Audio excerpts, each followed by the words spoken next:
Governance व्यवस्थाओं, processes, rules and regulation, principles का एक समूह है, ग्रुप है।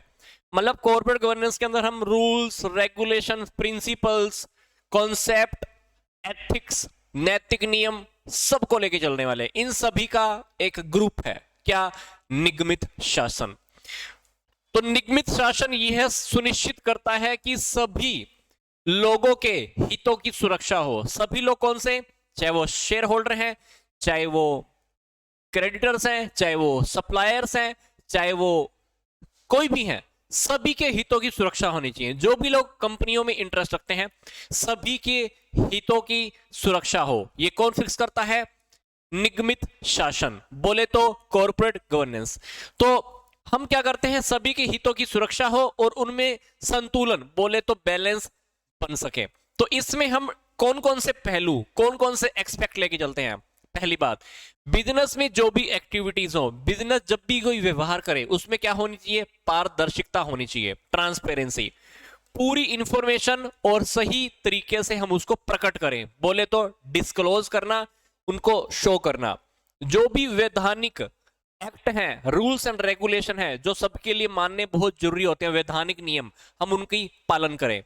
लोगों के हितों की सुरक्षा, जो भी हितधारक होते हैं, चाहे वो शेयर होल्डर हैं, चाहे वो क्रेडिटर हैं, चाहे वो सप्लायर्स हैं, चाहे वो कंपनी का लोन देने वाले हैं, तो इन सभी के हितों की सुरक्षा होनी चाहिए। बिजनेस के जो भी व्यवहार होते हैं, उसके अंदर हम नैतिकता को बनाए रखें, मतलब तो एथिक्स को। फिर शेयर होल्डर की प्रॉपर्टी और शेयर्स के वैल्यू को लॉन्ग टर्म तक अधिकतम बनाना, मैक्सिमम से मैक्सिमम बनाना। तो ऐसा है कॉर्पोरेट गवर्नेंस। इसके अंदर हम कौन कौन से पहलू, कौन कौन से एक्सपेक्ट लेके चल रहे हैं, ये सारे एक्सपेक्ट मैंने आपको बता दिए। पहली बात, पारदर्शिता, सारी इंफॉर्मेशन पूरी तरह से और सही तरह से प्रकट करनी है, रूल्स एंड रेगुलेशन को फॉलो करना है, लोगों के हितों की सुरक्षा करनी है। जब भी आप बिजनेस के अंदर डीलिंग करोगे, बिजनेस करोगे, तो आपको नैतिकता बना के रखनी है, नैतिक मूल्यों को पालन करना है। फिर आपका टारगेट ये भी होना चाहिए कि जो शेयर होल्डर की प्रॉपर्टी है, ये शेयर्स की जो वैल्यू है, उसको हमको लंबे समय तक मैक्सिमम लेके चलना है।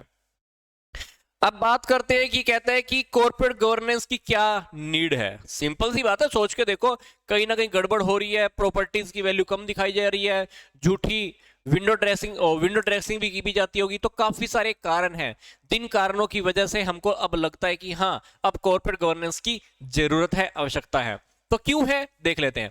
कहते हैं कि सभी प्रकार की बिजनेस यूनिट के लिए, चाहे कोई भी है बिजनेस यूनिट, चाहे वो छोटी है या बड़ी है, कहता है सभी के लिए कॉर्पोरेट गवर्नेंस का विशेष महत्व है। कहता है कि आज का टाइम क्या हो गया है? कंपटीशन वाला हो गया है। कंपटीशन हर जगह पे होने लग गया है और हम चाहते हैं हमारा दीर्घकालीन विकास। तो इसके लिए कंपनियों को सुशासन की ओर ध्यान देना पड़ता है कि हम अच्छे से अच्छा काम करें, अच्छे से शासन अप्लाई करें। तो इसके अंदर हम व्यवसायिक के अंदर जितनी भी गतिविधियां करते हैं, उसकी पारदर्शिता व प्रकटीकरण शामिल है। सुशासन का क्या मतलब है? सुशासन का मतलब यही, ठीक है। तो बिजनेस एक्टिविटीज का डायरेक्शन और उनका जो डायरेक्शन है, इस तरह से किया जाता है जिससे हम शेयर होल्डर या कंपनी के जो भी हित रखने वाले लोग हैं, उन सभी की सुरक्षा हो सके। तो कहते हैं कि जो कॉर्पोरेट गवर्नेंस की जो जरूरत है, उसकी हम आगे डिस्कशन कर रहे हैं। पहली बात क्या है, क्यों है? सिंपल सी बात, क्योंकि आजकल आपको पता है कि ज्यादा कॉर्पोरेट सेक्टर पर काफी सारे घोटाले होने लगे हैं। तो उन घोटालों से अगर बचना है, तो आपको कॉर्पोरेट गवर्नेंस लानी ही होगी। तो पहला पॉइंट, जरूरत किस लिए? क्योंकि कॉर्पोरेट लेवल पर काफी सारे घोटाले होने लगे हैं। जैसे इन्होंने आपको एक देखा एग्जांपल भी दिए हुए हैं। क्या एग्जांपल दिए हुए हैं? सत्यम कंप्यूटर के जो डायरेक्टर है रामलिंगा राजू, सट्टेबाज हर्षद मेहता, केतन पारिक, इन सभी के नाम दिए हुए हैं। इन्होंने क्या किया था? कुछ रूल्स एंड रेगुलेशन का गलत उपयोग किया था। क्योंकि जब उदारीकरण को, लिबरलाइजेशन को अप्लाई किया गया था, तो उन्होंने उन्हीं अरेंजमेंट का, मैनेजमेंट का गलत उपयोग किया और इन्होंने कुछ ऐसा काम किया कि खुद का फायदा तो हो गया और बाकी लोगों का नुकसान होना स्टार्ट हो गया। तो इसीलिए कह रहे हैं कि क्योंकि काफी सारे कॉर्पोरेट लेवल पर क्या होते हैं, कंपनीज के लेवल और बिजनेस लेवल पर काफी सारे घोटाले होते हैं। घोटाले ना हो इसलिए कॉर्पोरेट गवर्नेंस की आवश्यकता है, जरूरत है। अगली बात, हम अब वर्ल्ड लेवल पर काम करने जा रहे हैं। अब पहले तो हमारे पास सिर्फ लोकल लेवल के इन्वेस्टर होते थे, अभी वर्ल्ड लेवल के भी इन्वेस्टर होते हैं। अब हमको वर्ल्ड लेवल पर जीडीआर और एडीआर इशू करना पड़ता है, वर्ल्ड लेवल से ही पैसा इकट्ठा करते हैं। अब वर्ल्ड लेवल पर पैसा इकट्ठा करते हैं तो हम पर लोग ट्रस्ट कैसे करेंगे? जब हम कॉर्पोरेट गवर्नेंस को फॉलो करेंगे, रूल्स एंड रेगुलेशन को फॉलो करेंगे, पारदर्शिता दिखाएंगे, प्रॉफिट का गलत उपयोग नहीं करेंगे, झूठी बातों को प्रेजेंट नहीं करेंगे। तो इसलिए वर्ल्ड लेवल पर काम करना है तो आपका कॉर्पोरेट गवर्नेंस की आपको जरूरत है, आवश्यकता है। तीसरी बात, जो हमारे छोटे शेयर होल्डर होते हैं उनकी भी हितों की सुरक्षा करनी है। तो कहता है कि कुछ कंपनियों में प्रमोटर क्या करते हैं, जो छोटे छोटे शेयर होल्डर होते हैं उनकी अवहेलना करते हैं, उनकी ओर ज्यादा ध्यान नहीं देते और अपने प्राइवेट प्रॉफिट के लिए कंपनी के वित्तीय कोषों का दुरुपयोग करते हैं। ठीक है, तो इसलिए भी कॉर्पोरेट गवर्नेंस की जरूरत है। फिर अगर आपको इन्वेस्टर का विश्वास जीतना है तब भी आपको कॉर्पोरेट गवर्नेंस को फॉलो करना होगा। यदि कंपनी कॉर्पोरेट गवर्नेंस के उच्च प्रमापों को, हायर स्टैंडर्ड को अपनाती है तो इससे जो हमारी कंपनी के अंदर इन्वेस्टर आने वाले हैं उन इन्वेस्टर्स का कंपनी में विश्वास बढ़ जाता है और वो कंपनी के शेयर्स में, बॉन्ड्स में, डिपॉजिट में, डिबेंचर्स में इन्वेस्टमेंट करने से फिर डाउट नहीं करते हैं। क्योंकि हम क्या चाहते हैं, जब भी हमको पैसे की जरूरत हो लोग हमारी कंपनी की सिक्योरिटीज में इन्वेस्टमेंट करते हैं। तो ये कैसे होगा? कॉर्पोरेट गवर्नेंस की हेल्प से। तो जब हम कॉर्पोरेट गवर्नेंस की फॉलो करते हैं तो क्या होगा, मैक्सिमम से मैक्सिमम लोग हमारी कंपनीज की सिक्योरिटीज में इन्वेस्टमेंट करेंगे। वो securities shares, debenture, fixed deposit, whatever, कुछ भी हो सकता है।